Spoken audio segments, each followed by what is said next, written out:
Bismillahirrahmanirrahim. Assalamu alaikum students. We are starting our next chapter, that is chapter number 5, circular motion. First of all, we have to define the circular motion.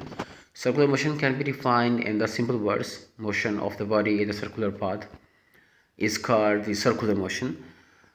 Circular motion may be the special kind of the angular motion, because when the body is moving in the circle, at each point along the circumference of the circle, the body would have the same distance from the center of the circle, because radius of the circle to have same values at any point from the circumference to the center of the circle. So that's why the body that is moving in the circle, its distance would be the same at any point from the circumference of the circle to the center of the circle. Students circular motion special kind angular motion की कही गई है, क्योंकि जब ये body में circle में move करता है तो इसका जो डिस्टेंस होता है हमेशा सर्कल में मूव करते हुए वो सेंटर से एक जैसा रहता है. सर्कुलर मोशन को हम डिफाइन कर सकते हैं: motion of the body along the circumference of the circle having constant radius or its rotation in the circular path is called circular motion. Circular motion do have a lot of examples. Some of these examples are man-made satellites rotating around the earth, rotation of the moon around the earth, and electrons revolving around the nucleus, and ceiling fans blade rotating around the hub, etc.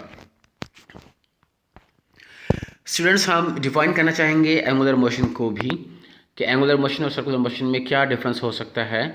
although the both terms are used in the same sense, but we can have a little bit difference between them. The word angular means having, forming, or consisting of an angle or the angles. So whenever the body is moving on the circle, means it is having some value of the angle with respect to its origin or the center of the circle. तो हम यहाँ पे क्या difference create कर रहे हैं angular motion का circular motion के साथ. सर्कुलर मोशन को हमने कहा, अभी पहले बात हुई है कि उसका डिस्टेंस एक जैसा रहता है जब बॉडी सर्कल पे मूव कर रहा होता है. लेकिन एंगुलर मोशन एक जनरल टर्म है, जिसमें हम ये कह सकते हैं the body that is moving the curve path is said to have the angular motion. उसमें ज़रूरी नहीं है कि while the body is moving on the path, on the curved path, that its distance from all the points of its path should be equal regarding the origin or the center of that circle or the fixed point around which the body is rotating. So the movement of the body around a fixed point or the axis is called angular motion, and examples may be the spinning of the earth around its own axis and the orbital motion of the earth around the sun, etc. Chapter number 5 में कुछ further discussion से पहले हम चाहेंगे कि chapter number 3 को हम थोड़ा रिकॉल करें, और उसकी वजह यह है कि चैप्टर नंबर 3 और चैप्टर नंबर 5 दोनों एक दूसरे के मिरर इमेजेस हैं, और इन दोनों में मोस्टली सेम पॉइंट्स, सेम किस्म के जो है वो एट्रीब्यूट्स को डिस्कस किया गया है. चैप्टर नंबर 5 और 3 दोनों में मोशंस को डिस्कस किया गया है, लेकिन चैप्टर नंबर 3 में हम रेक्टिलिनियर मोशंस को या ट्रांसलेटरी मोशन को डिस्कस करते हैं. और चैप्टर नंबर 3 में हमने जितने भी वेरिएबल्स या एट्रीब्यूट्स के हवाले से बात किए वो सारे के सारे स्पेसिफिक थे रेक्टिलिनियर मोशंस के हवाले से. रेक्टिलिनियर मोशन क्या होती है? One dimensional motion along the straight line is called rectilinear motion. Again, इसके examples में gravitational forces acting on the body resulting in the free fall of that object, the motion of the vehicles on the straight path, use of elevators in the public places, or the kids sliding down the slide, etc. These are the examples of the rectilinear motions. तो students, हमने इसको correlate क्यों किया chapter number 5 के साथ, कि chapter number 3 में हम जितने एट्रीब्यूट्स के हवाले से बात करते हैं, फॉर एग्जांपल हम चैप्टर नंबर 3 में एट्रीब्यूट्स या जो वेरिएबल्स हम रेक्टिलिनियर मोशन के हवाले से बात करते हैं उसमें डिस्प्लेसमेंट है, वेलोसिटी है, एक्सेलरेशन है और मोमेंटम है. मैं ये चाहूँगा कि आप इन तमाम डेफिनेशंस को अपने जहन में रखें, क्योंकि चैप्टर नंबर 5 में जब हम एंगुलर डिस्प्लेसमेंट की, एंगुलर वेलोसिटी की, एंगुलर एक्सेलरेशन की या एंगुलर मोमेंटम के हवाले से बात करेंगे तो हमारी जो पैटर्न ऑफ डेफिनेशन होगा, अगेन हमें उनकी यूनिट्स या उसकी डायरेक्शंस के हवाले से बात करनी है, तो हम वही पैटर्न रखेंगे जो हमने चैप्टर नंबर 3 में फॉलो किया होगा. सच एज अगर हम डिस्प्लेसमेंट के हवाले से से बात करते हैं तो चैप्टर नंबर 3 में हमने कहा था कि linear displacement or the translatory motion में जो डिस्प्लेसमेंट होता है it is the shortest distance between the 2 points. Means हमने डिस्प्लेसमेंट को डिफाइन किया, हमने उसके यूनिट्स के हवाले से बात की है कि इसको हम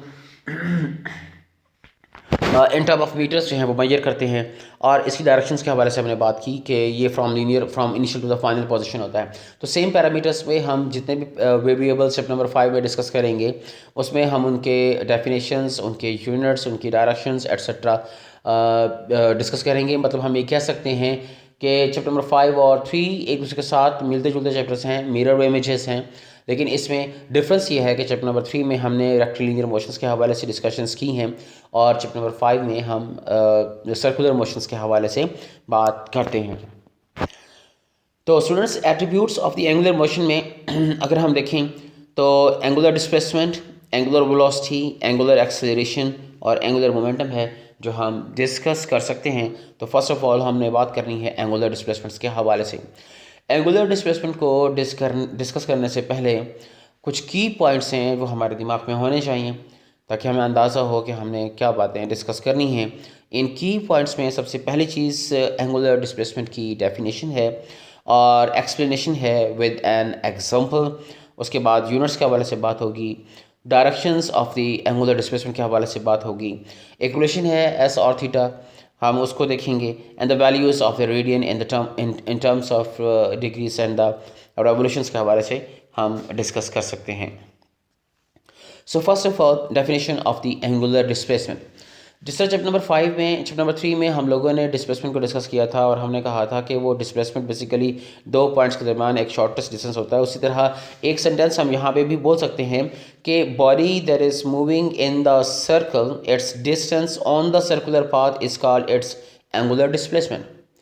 मीन्स हम एंगुलर डिस्प्लेसमेंट को डिस्प्लेसमेंट ही कहेंगे, but for the body that is moving on the circular path that is showing the angular motion that is not in the that is not exhibiting the rectilinear motion।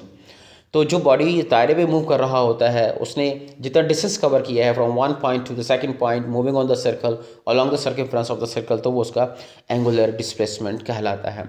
लेकिन angular displacement को major करने के लिए हम linear displacement की तरह यहाँ पे मीटर्स की बात नहीं करेंगे, हम इसको मीटर्स में मेजर नहीं करेंगे, बल्कि एंगुलर डिस्प्लेसमेंट को हम इन टर्म ऑफ एंगल मेजर करते हैं। तभी तो हम वर्ड एंगुलर यूज़ कर रहे हैं, क्योंकि अभी हमने पढ़ा कि एंगुलर का वर्ड एंगल से लिया गया है, क्योंकि बॉडी जब वो करता है अलॉन्ग द सर्कल और along the circumference of the circle, तो वो अपनी रेफरेंस पॉइंट के साथ या इनिशियल पोजीशन के साथ जब सेकंड पोजीशन पे पहुंचेगा तो उसका कुछ ना कुछ एंगल बनता होगा, जिसकी वजह से हमने यहाँ पे उसकी मोशन को एंगुलर मोशन का नाम दिया है।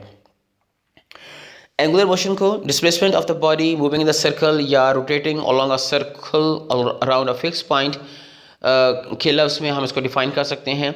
The angle through which a particle moving in a circle is moved at any interval of the time is called the angular displacement. और डायग्राम में आपको नीचे दिखाया गया है एक बॉडी है that is moving on the circular path of radius R from the X axis. Initially ये पॉइंट पी पे दिखाया गया है और पॉइंट पी से ये मूव करता है P1 पे पहुंच जाता है, और along the circumference of the circle ये एस आर्क का डिस्टेंस मूव करता है, and the theta that it makes between the P and the P1 is the angular displacement, means the theta that may be degree or the radian it covers when it moves from P to the P1।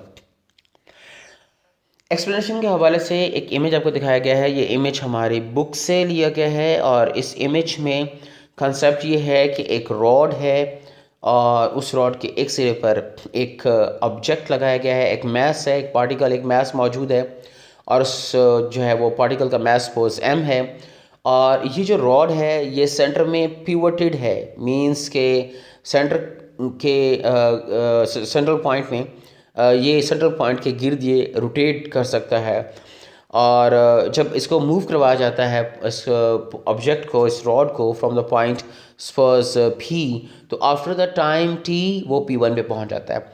तो time interval T के बाद जब object P से P1 पे पहुंच जाता है तो उसने कितना डिस्टेंस कवर किया, ये डिस्टेंस एंगुलर डिस्प्लेसमेंट कहलाता है, और इस एंगुलर डिस्प्लेसमेंट को हम इन टर्म ऑफ एंगल मेजर करते हैं जो कि थीटा है। तो डायग्राम में फ्रॉम P to P1 जो आर्क बनती है वो सेंटर पर एक एंगल बना रही है जिसको हमने थीटा कहा है। इसी तरह जब after time interval delta T, मतलब थोड़ी और ड्यूरेशन के बाद जब ये नेक्स्ट मूव करेगा from P1 to the P2, again it will make an angle at the center of the circle, and at this time this angle is delta theta. So the total displacement from P to the P2 position is theta plus delta theta. Again हम sense हमारी वही है कि हमने कहा था कि angular displacement basically distance है, जिस डिस्टेंस में ये बॉडी एक पोजीशन से दूसरी पोजीशन पे अलोंग द सर्कमफेरेंस मूव करता है, और इस मूवमेंट करने में वो जितना एंगल सबटेंड करता है eight the centre of the circle वो उसका एंगुलर डिस्प्लेसमेंट कहलाता है। तो इस डायग्राम में एंगुलर डिस्प्लेसमेंट के हवाले से बात की गई है। नेक्स्ट अगर यूनिट्स के हवाले से देखा जाए ऑफ द एंगुलर डिस्प्लेसमेंट में, तो चूंकि हम बात करते हैं एंगल की, तो angle in term of degrees, in term of revolutions और इन टर्म ऑफ रेडियंस, किसी भी लिहाज से इसके यूनिट्स को मेजर किया जा सकता है। तो सबसे पहले हम डिग्री के हवाले से बात करेंगे। डिग्री का कंसेप्ट ये है कि जब एक बॉडी सर्कल पर एक दायरा मुकम्मल कर लेता है, तो अगर हम उसके एंगुलर डिस्प्लेसमेंट की बात करते हैं in case of complete revolution, in case of complete rotation along the circle, तो अगर उसके एंगुलर डिस्प्लेसमेंट की बात करते हैं तो वो 360 डिग्री होंगे। मींस एक कंप्लीट चक्कर लगाने में वो 360 डिग्री मूव करता है, उसके एंगुलर डिस्प्लेसमेंट की वैल्यू 360 डिग्री होती है। और अब अगर इस सर्कल को 360 एंगुलर डिस्प्लेसमेंट को 360 इक्वल पार्ट्स में डिवाइड कर दिया जाए, तो एक डिवीजन का जो एंगुलर डिस्प्लेसमेंट बनता है वो 1 डिग्री होगा। When a rotating object completes one revolution it subtends an angle of 360 degree at the center of the circle, and thus its angular displacement is 360 degree. The whole circle is divided into the 360 equal divisions, and each division is equal to 1 degree. Simple concept है degree के हवाले से। और next move करते हैं, that is revolution, means angular displacement can also be measured in term of revolutions. Again what is meant by this revolution, वही concept जो हमने पहले बात की है कि जब वो दायरे में मूव करता है तो उसका एंगुलर डिस्प्लेसमेंट कितना होगा, इन टर्म ऑफ डिग्री 360 डिग्री के बराबर होगा। लेकिन जब वो दायरे में मूव करता है इन टर्म ऑफ रेवोल्यूशन तो उसका एंगुलर डिस्प्लेसमेंट कितना होगा, वो 1 रेवोल्यूशंस के बराबर होगा। Mean 1 revolution equals 360 degree. If a body completes 1 round trip along the circumference of the circle, then 1 round trip is said to be 1 revolution. 1 revolution 360 degree, and 360 degree is equal to the 2 pi radians.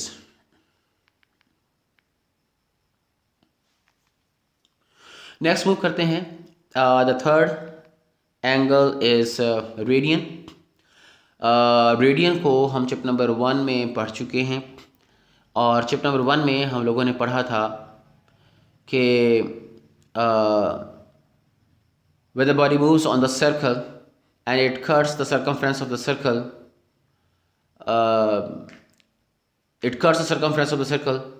in such a way that the arc length equals to the radius of the circle, then the angle subtended by this arc length at the center of the circle is said to be 1 radian. इसमें basic idea क्या बन गया कि अगर arc की length radius की length के बराबर हो, then the angle subtended by the arc at the center of the circle is said to be 1 radian. तो हमें डायग्राम में यहाँ पे दिखाया गया है, जो ब्लू लाइन है वो बेसिकली आर्क लेंथ को इंडिकेट करती है, और ये arc length eight the centre of the circle एक एंगल बना रही है, और इस ब्लू लाइन की जो लेंथ है वो रेड रेडियस के बराबर है। So in this case the angle subtended between the two radii is said to be 1 radian. Angle subtended at the center of the circle by an arc whose length is equal to the radius of the circle is called the 1 radian. और the angle subtended, जैसे हम simple words में बोल सकते हैं, if the arc length is equal to the radius of the circle, then the angle subtended between the two radii is said to be 1 radian. Radian is the SI unit of the angular displacement, और radian is preferred always over the degrees and the revolutions. इसकी क्या वजह होगी? इसकी वजह ये है कि रेडियन के रिलेशन में हमें एक रिलेशन मिलता है S is equal to R theta. So इस कंसेप्ट के मुताबिक हम एस आर्क लेंथ और द रेडियस की कैलकुलेशंस कर सकते हैं। मींस थीटा को इन टर्म ऑफ हम आर्क लेंथ कैलकुलेट कर सकते हैं या आर्क की वैल्यूज को कैलकुलेट कर सकते हैं। So that's why radian is preferred over the degrees and the revolutions, because it makes us easy to find the length of the arc subtended by this angle. The next is the direction of this angular displacement simply by the right hand rule. और right hand rule में concept ये है कि आपने grasp करना है किस को आपने ग्रास्प करना है एक्सिस ऑफ रोटेशन को of the axis of rotation along which or the around which the body is rotating. We have to grasp the axis of rotation with our right hand, and such that the curling of the fingers basically shows the direction of the rotation of the body. हमें अपने right hand को grasp करना है, हमने axis of rotation को grasp करना है इस तरीके से कि हमारी उंगलियों की जो कर्लिंग है वो basically rotation of the body को इंडिकेट करे। तो थंब जो होगा वो एंगुलर डिस्प्लेसमेंट को शो करेगा, एंगुलर डिस्प्लेसमेंट की डायरेक्शन को शो करेगा। अगेन क्या बेसिक आइडिया बिल्डअप होता है कि grasp the axis of rotation in the right hand such that the fingers are indicating the rotation of the body, then the thumb indicates the direction of the angular displacement. For the counterclockwise the angular displacement is taken as positive, and for the clockwise rotation the angular displacement is taken as negative. Means we have to rotate the fingers in the direction of the rotation and grasp the axis of rotation. The thumb is indicating the direction of the angular displacement. Students एक चीज़ याद रखिएगा कि अगर हम X Y plane को plane बना लेते हैं in which the body is rotating, then the direction of the angular displacement would be perpendicular to that plane. Means अगर एक्स वाई ये प्लेन बनाते हैं जहाँ पे बॉडी रोटेट कर रही है तो जी लाइन जो हमारी होगी वो बेसिकली एक्सिस ऑफ रोटेशन को या एंगुलर डिस्प्लेसमेंट की डायरेक्शन को ज़ाहिर करती है। और हम ये कह सकते हैं कि एंगुलर डिस्प्लेसमेंट की जो डायरेक्शन है is along the axis of rotation, is along the axis of rotation in this case. Next we have to talk about the relation between the s, theta and the radius of the circle. इसमें basically हमें relation देखना है s is equal to R theta, और इसमें सबसे पहले हम बात कर सकते हैं कि angle is basically the ratio between the arc length और the radius of the circle. ये कंसेप्ट कहाँ से आया है? ये कंसेप्ट हमारे पास आया है चैप्टर नंबर 1 में रेडियंस के हवाले से, जहाँ पे हमने कहा था कि if the arc length is equal to the radius of the circle then the angle subtended by this arc at the centre of the circle is said to be 1 radian. Means के वहाँ पे हमने जो angle था radian उसको हमने इन term of ratios बात की है, और उसमें हमने दो लेंथ के हवाले से बात की है। एक लेंथ है आर्क की that is a part of the circumference, और एक हमने बात की है लेंथ ऑफ द रेडियस की। So theta in that case in term of the radians basically is a ratio between the length of the arc and the length of that radius. So theta is equal to the arc length divided by the radius length. So s theta is equal to the s by r into radians. Radians means theta radians angle की बात की जा रही है, so s is equal to the r theta के बराबर होगा। इस रिलेशन को हम एक और तरह से भी देख सकते हैं कि सपोज हमारे पास जो आर्क लेंथ है is directly proportional to the angle subtended between the two radii that is the radian. Means जितना रेडियन की वैल्यू ज़्यादा होगी उतना नो डाउट आर्क की वैल्यू ज़्यादा होगी। सो आर्क की वैल्यू ज़्यादा होगी, so S that is the arc is directly proportional to the theta. So sign of proportionality को हटाएंगे तो S is equal to R theta, means the are is the radius for the given value of the circle. तो हम इस relation को S is equal to R theta लिख सकते हैं। At the end, we have to derive the relation between the radians and the degrees. Students, हम जानते हैं थीटा, अभी हमने इक्वेशन इसकी ड्राइव की है that theta is equal to the S by R radian. और अगर हम बात करते हैं one complete rotation of the body along the circumference of the circle की, वन कंप्लीट रोटेशन की, तो वन कंप्लीट रोटेशन में डिस्टेंस कितना बनता है? वन कंप्लीट रोटेशन में आर की वैल्यू कितनी बनती है? तो वन कंप्लीट रोटेशन में आर की value circumference of the circle के बराबर बनती है। तो circumference of circle basically 2 pi R के बराबर हो जाएगा। लिहाजा अगर इस एस की वैल्यू 2 पाई आर अगर हम अपनी पहली इक्वेशन जो कि theta is equal to the S by R है उसमें लगाएं तो theta is equal to the 2 pi R by R radian. तो आर के साथ आर कैंसिल हो जाएगा, तो बाकी क्या बच गया? Theta is equal to the 2 pi radians. ये हमारी इक्वेशन नंबर 1 एज्यूम कर लेते हैं। अब next, in case of the one revolution, again one revolution, one round trip along the circumference of the circle. अगर हम बात करते हैं यहाँ पे एंगुलर डिस्प्लेसमेंट को in term of the degrees, तो थीटा की वैल्यू क्या होगी? थीटा की वैल्यू 360 होनी चाहिए, क्योंकि अभी हम पहले ये पढ़ चुके हैं। सो इक्वेशन नंबर 1 और इक्वेशन नंबर 2 को अगर हम कंपैरिजन करते हैं तो 2 पाई रेडियंस इक्वल 360 डिग्री, और 2 पाई हम इसको डिवाइड करें on the both sides, so 1 radians is equal to the 57.3 degree. तो स्टूडेंट्स, हमारा ये आज का लेक्चर कंप्लीट हुआ। Wish you best of luck. इंशाल्लाह नेक्स्ट अल्टरनेटिव्स पे हम इंशाल्लाह एक नए टॉपिक के साथ हाज़िर होंगे। अपनी दुआ में याद रखिएगा। अस्सलाम वालेकुम एंड थैंक्स अ लॉट।